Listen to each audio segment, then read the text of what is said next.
కాశ్యపాన్వయ సంజాతం శరణ్య ఆర్యపదాశ్రితం తురీయాశ్రమిణం వందే రంగరామానుజం యతిం. అందరికీ దాసోహం. నా పేరు గొడవర్తి శ్రీకాంత్. నేను రంగరామానుజీయ స్వామి వారి కాకినాడ జీయస్వామి వారి ఆశ్రమంలో అథర్వవేదాన్ని అదేవిధంగా పాంచరాత్రాగమాన్ని అభ్యసించుకున్నాను.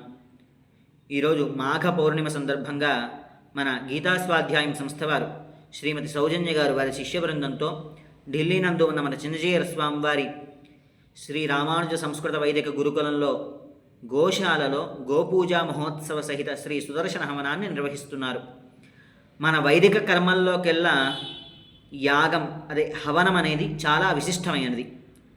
ఆ హవనాల్లో సుదర్శన హవనం అనేది ఒక బ్రహ్మాస్త్రం కింద పెద్దలందరూ చెబుతారు. ఈ సుదర్శన హవనంతో తీరని కోరిక ఉండదు అని ప్రగాఢమైన విశ్వాసాన్ని మన పెద్దవాళ్ళందరూ పెట్టుకుని ఉన్నారు.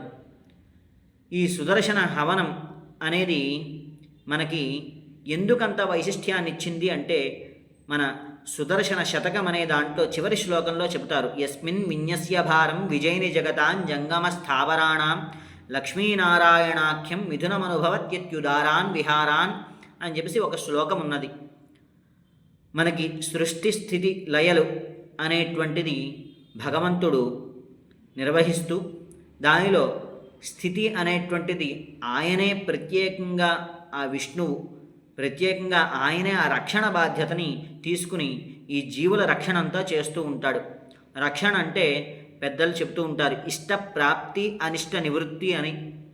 అంటే వారికి ఏది కావాలో దాన్ని అందించడం, వారికి కష్టాన్ని కలిగించేది, వారికి బాధ కలిగించేటువంటి విషయాల్ని దూరం చేయడం, ఇది రక్షణ బాధ్యత విష్ణువు చేస్తున్నప్పుడు ఆ జీవుడు యొక్క, ఆ వ్యక్తి యొక్క పూర్వకర్మల్ని, చేయబోయే కర్మల్ని ఆయన దృష్టిలో పెట్టుకుని ఆ యొక్క కోరికని ఇప్పుడు తీర్చాలా, అతను అడిగిన దాన్ని ఇప్పుడు తీర్చాలా, తర్వాత లేకపోతే వాయిదా వేయాలా, లేకపోతే తీర్చకుండా ఉండాలా అనేటువంటిది విష్ణువు ఆలోచిస్తూ ఉంటాడట.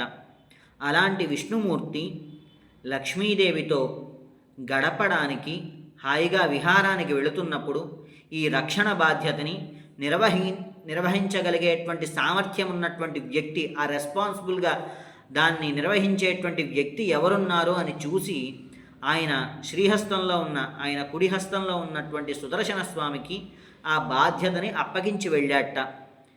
కాబట్టి ఆ సుదర్శన స్వామి ఆ రక్షణ బాధ్యతని విష్ణువులాగా చేస్తూ ఉంటారు. కాకపోతే ఇక్కడ సుదర్శన స్వామి పూర్వపర కర్మలు, మనం చేసినటువంటి కర్మల్ని, మనం చేయబోయే కర్మల్ని అంత ఆయన దృష్టిలో ఉంచుకోడు.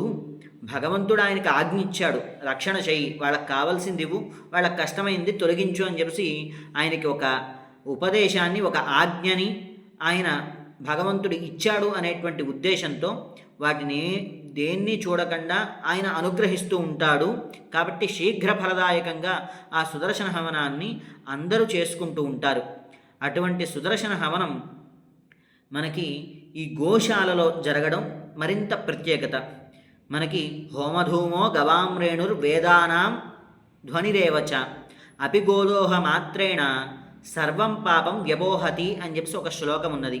అంటే గోదోహ మాత్రేణ అంటే పాలు పితికే సమయం ఎంత సమయం అయితే ఉంటుందో, ఆ 3 నిమిషాలు 5 నిమిషాలు ఒక సమయం ఉంటుంది కదా, అంత సమయం పాటు హోమధూమం, ఈ హోమం నుంచి వచ్చేటువంటి ఈ పొగ అనకూడదు, ధూమం అనాలి, ఆ ధూమాన్ని పీల్చినా, అదేవిధంగా హోమధూమో గవాం రేణు అంటే గోవుల పాదాల నుండి ఎగసిపడేటువంటి ఆ రేణువులు మన శరీరానికి తాకి అంత సమయం ఉన్నా, అదేవిధంగా వేదానాన్ ధ్వనిరేవచ వేద మంత్రముల యొక్క ధ్వని మన చెవుల్లో ఆ సమయం, అంత సమయం, కేవలం ఆ పాలు పితికేంత సమయం పాటు పడినప్పటికీ సర్వం పాపం వ్యపోహతి అని చెప్పి చెప్తారు. అన్ని పాపముల్ని తొలగించేటువంటి అంత వైశిష్ట్యం కలిగినవి ఈ 3 అని చెప్పి చెప్తారు.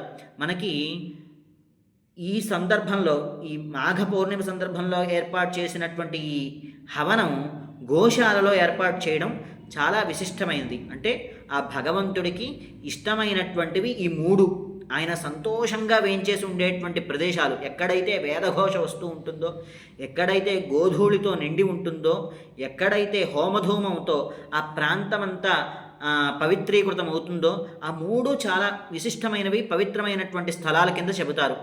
అటువంటి 3 పవిత్రమైనటువంటి స్థలాలు ఒకచోటకి చేరి ఉన్నాయి. ఈరోజు మనకి గోశాల గోపూజ మహోత్సవం జరుగుతోంది, అదేవిధంగా హోమధూమం వస్తోంది.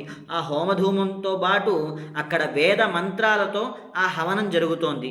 కాబట్టి అటువంటి సమయంలో మనం ఒక్క 5 నిమిషాలు, ఒక్క 10 నిమిషాలు ఇక్కడ ఆ సమయాన్ని, మన జీవితంలో ఉండేటువంటి సమయంలో ఒక 5 నిమిషాలు ఇక్కడ మనం వెచ్చించి ఉన్నామంటే ఆ భగవంతుడి అనుగ్రహం మన మీద సంపూర్ణంగా ఉంది అని చెప్పి మనం విశ్వసించాలి. ఆ కృష్ణ పరమాత్మే గోసేవ చేసుకుని ఆనందించాడు.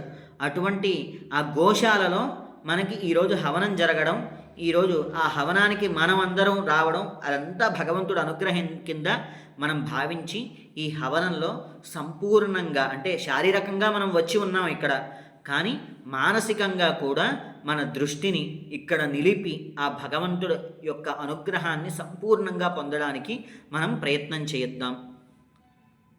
అందరికీ దాసోహం. స్వస్తి.